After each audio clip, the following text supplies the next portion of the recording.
DSP Ranjit Rajak को आसानी से बेल मिल गया, और वो भी बीपीएससी 67वीं बीपीएससी पीटी परीक्षा से 15 दिन पहले बेल मिला है। क्या सरकार ने आर्थिक अपराध इकाई को जांच आगे बढ़ाने से रोक दिया है? कहीं ऐसा तो नहीं है कि जिसका 15-15 लाख 20-20 लाख रुपया लिया गया है क्वेश्चन आउट कराकर पीटी पास कराने के लिए, तो क्या इन शिक्षा माफियाओं के दबाव में आकर सरकार ने तो ऐसा नहीं किया है? नमस्कार, आप देख रहे हैं NBC 24। मैं हूं आदेशपुरी। बीपीएससी 67वीं पेपर लीक मामले में गिरफ्तार डीएसपी रंजीत कुमार रजक को कल जमानत मिल गई। आपको बता दें कि ईओयू के द्वारा समय से आरोप पत्र दाखिल न करने के कारण डीएसपी रंजीत कुमार रजक को बेल मिल गया है। वो अब जेल से बाहर निकल जाएंगे और इसी को लेकर छात्र नेता दिलीप काफ़ी नाराज हैं और ईओयू और सरकार की मंशा पर प्रश्न चिन्ह खड़ा कर रहे हैं कि कैसे एक आरोपी जो कि पेपर लीक से संबंधित है और वही परीक्षा दोबारा होने जा रही है, उसके 15 दिन पहले उन्हें जमानत मिल जाती है। तो क्या कहा छात्र नेता दिलीप ने, सुनिए आप। नमस्कार दोस्तों, मैं दिलीप कुमार। दोस्तों, बीपीएससी पेपर लीक मामले में गिरफ्तार डीएसपी रंजीत रजक को कल कोर्ट से जमानत मिल गई, बेल मिल गई, और वो भी एमपी एमएलए कोर्ट ने बेल दिया है। ये बड़े ही आश्चर्य की बात है कि एक दिन पहले यानी कि परसों बीपीएससी के सचिव जीत सिंह जी ने इस्तीफा दिया और उसके एक दिन बाद यानी कि कल डीएसपी रंजीत रजक जो कि पेपर लीक मामले में गिरफ्तार था, उसको कल जमानत मिल गया, और वो भी एमपी एमएलए कोर्ट से जमानत मिला है। तो ये पता नहीं किस तरह की घटना बिहार में चल रही है, मुझे तो नहीं पता, लेकिन ये बड़े ही आश्चर्य की बात है और कई सवाल खड़े करते हैं कि आखिर सरकार क्या चाहती है। क्या सरकार ने आर्थिक अपराध इकाई को जांच आगे बढ़ाने से रोक दिया है? क्योंकि 60 दिन के अंदर आरोप पत्र दाखिल नहीं करने के कारण डीएसपी रंजीत रजक को बेल मिला है। कोर्ट ने सीधा सीधा यही कहा कि 60 दिन के अंदर चूंकि आरोप पत्र चार्जशीट दाखिल नहीं किया गया, इसी आधार पे डीएसपी रंजीत रजक को जमानत यानी बेल मिली है। तो क्या आर्थिक अपराध इकाई टीम खुद से ऐसा किया कि आरोप पत्र दाखिल नहीं किया है, या क्या बिहार सरकार ने ऐसा करने से मना किया है, यानी कि चार्जशीट दाखिल करने से मना किया है ताकि 60 दिन के अंदर चार्जशीट दाखिल ना हो और रंजीत रजक को आराम से बेल मिल जाए? और 5-6 दिन पहले ही अखबारों में एक खबर छपी थी कि डीएसपी रंजीत रजक के ऊपर आरोप पत्र जल्द ही दायर किया जाएगा, चार्जशीट कोर्ट में दाखिल किया जाएगा, लेकिन चार्जशीट दाखिल नहीं किया गया और डीएसपी रंजीत रजक को आसानी से बेल मिल गया, और वो भी बीपीएससी 67वीं बीपीएससी पीटी परीक्षा से 15 दिन पहले बेल मिला है। 30 सितंबर को बीपीएससी पीटी होना है और उससे 15 दिन पहले डीएसपी रंजीत रजक को बेल मिल गया। यानी कि क्या कहीं ऐसा तो नहीं है कि जिसका 15-15 लाख 20-20 लाख रुपया लिया गया है क्वेश्चन आउट कराकर पीटी पास कराने के लिए, तो क्या इन शिक्षा माफियाओं के दबाव में आकर सरकार ने तो ऐसा नहीं किया है? क्या सरकार ने शिक्षा माफियाओं के दबाव में आकर आर्थिक अपराध इकाई को जांच आगे बढ़ाने से रोक दिया है?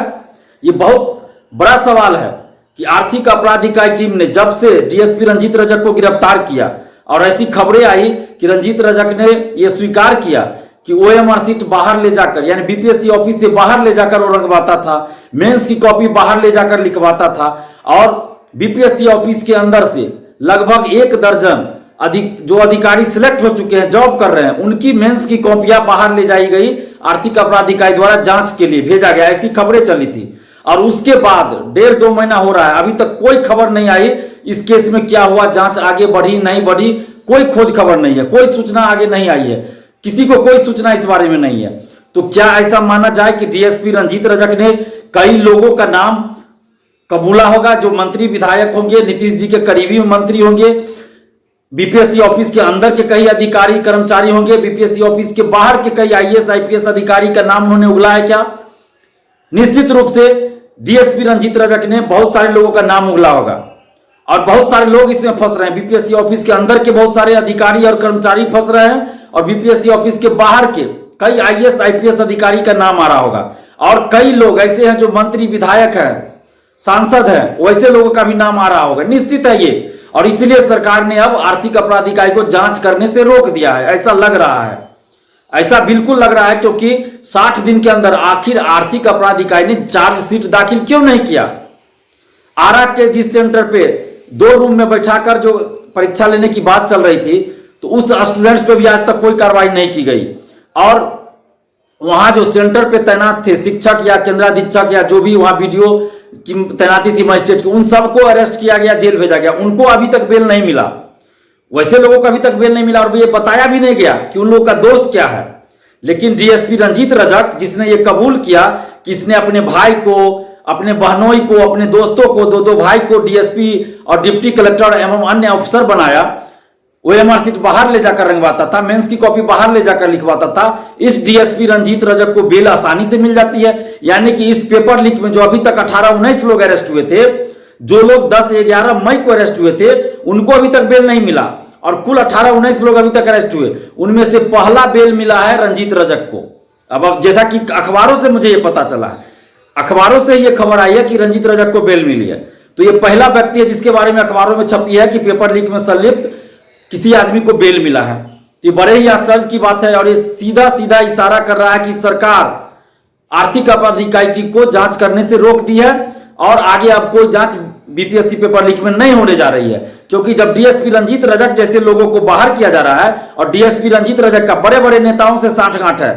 ये 2012 में बीएसएससी पेपर लीक में भी संलिप्त पाया गया था, उस समय भी इस पे चार्जशीट दाखिल था और इसको डीएसपी पद पे तैनात करने से आर्थिक अपराध इकाई टीम ने रोका था। इसके बावजूद भी उस समय जीतन मांझी जी मुख्यमंत्री थे और उन्होंने इसको डीएसपी बना दिया। तो आप सोच सकते हैं कि किस स्तर पर डीएसपी रंजीत रजक की पहुंच है, जीतन मांझी से पहुंच है, जीतन मांझी के बेटे से पहुंच है। अब आप सोच सकते हैं कि बड़े बड़े नेताओं से इन शिक्षा माफियाओं की साठगांठ है और सरकार कहीं ना कहीं सरकार के आदमी अब फंस रहे हैं। नीतीश कुमार जी के करीबी मंत्री, विधायक, नेता, सांसद फंस रहे हैं और उनके करीबी आईएएस अधिकारी, आईपीएस अधिकारी फंस रहे हैं, इसलिए रंजीत रजक को अब बाहर किया जा रहा है। और दूसरा कारण यह भी है कि 30 तारीख को पेपर बीपीएससी पीटी परीक्षा है, तो उसमें जिन लोगों से पैसा लिया गया होगा उन सभी लोगों को क्वेश्चन अवेलेबल ये लोग करवाएगा हो सकता है, इसलिए इसको बाहर किया जा रहा है कि आराम से ये लोग पेपर लीक करा के जिन लोगों से 15-20 लाख रुपया लिया है उन लोगों को फिर से पेपर उपलब्ध करा दे और 15-15 लाख 20-20 लाख रुपया जो लिया है तो उसकी वसूली हो जाए, वापस ना करना पड़े। निश्चित रूप से आखिर क्या कारण है, सरकार बताए कि क्या कारण है, क्यों डीएसपी रंजीत को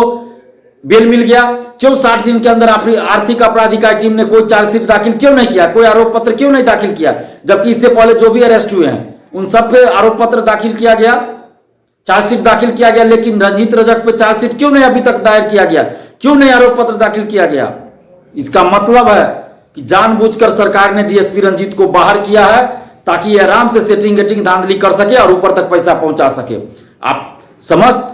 बीपीएससी अभ्यर्थियों से और समस्त बिहार की समस्त जनता से भी हम अपील कर रहे हैं कि इस भ्रष्टाचार के खिलाफ आवाज उठाइए, हमारा साथ दीजिए। आप देख रहे हैं कि सरकार की भी मिली भगत है, अगर सरकार की मिली भगत नहीं होती तो रंजीत रजक को बेल नहीं मिलता। इतना बड़ा शिक्षा माफिया है रंजीत रजक और उसको खुलेआम बेल मिल गया, कोई उसको ऑब्जेक्शन नहीं मिला, कोई आरोप पत्र दाखिल क्यों नहीं किया गया 60 दिन के अंदर, जबकि 5-7 दिन पहले ही अखबारों में छपी थी खबर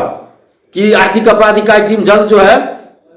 आरोप पत्र दाखिल करने जा रही है रंजीत रजक के खिलाफ, लेकिन नहीं किया, जानबूझकर नहीं किया गया। सरकार ने आर्थिक अपराध इकाई टीम को रोक दिया है कि कोई भी आरोप पत्र दाखिल नहीं कीजिए ताकि आराम से रंजीत रजक को बेल मिल जाए और 67वीं बीपीएससी में आराम से जिस लोगों से पैसा लिया गया उन लोगों को पीटी पास करा दिया जाए। तो अब बिहार के छात्र युवाओं को एकजुट होकर आवाज उठाना होगा। आप सभी सोशल साइट्स के माध्यम से अभी आवाज उठाइए, क्योंकि 30 तारीख को पीटी है तो इसलिए हम अभी कोई आंदोलन भी नहीं कर रहे हैं, लेकिन आवाज उठाइए, नहीं तो 30 तारीख के पीटी परीक्षा में फिर से रंजीत रजक और इनके जैसे लोग और जो आईएएस अधिकारी, आईपीएस अधिकारी है वो लोग पेपर लीक करवाकर आराम से अपने कैंडिडेट को जिन लोगों से पैसा लिया उसको पीटी पास करवा देगा। तो आप लोग आवाज उठाइए, और हम तो उठा ही रहे हैं, समस्त मीडिया बंधुओं से भी अपील कर रहे हैं कि इस चीज को लेकर आवाज उठाएं कि आखिर शिक्षा माफिया रंजीत रजक पे आरोप पत्र दाखिल क्यों नहीं किया गया। धन्यवाद, जय हिंद। तो जैसा कि आपने सुना कि दिलीप का साफ कहना है कि ये गलत हो रहा है और इससे छात्रों में फिर से संशय की स्थिति पैदा होगी और ईओयू की कार्य प्रणाली पर दिलीप ने प्रश्न उठाया है कि क्या सरकार के दबाव में ऐसा किया जा रहा है, जो सेटिंग करवाए हैं उनके पैसे को वापस ना करना पड़े, उनकी सेटिंग दोबारा हो सके, क्या उसके लिए उन्हें बाहर निकाला गया है। यह काफ़ी प्रश्न है जो ईओयू को देने चाहिए कि आखिर चूक कहाँ से हुई। तो फिलहाल इस वीडियो में इतना ही। वीडियो पसंद आया तो लाइक शेयर करें, हमारे चैनल NBC 24 को सब्सक्राइब जरूर कर लें। धन्यवाद।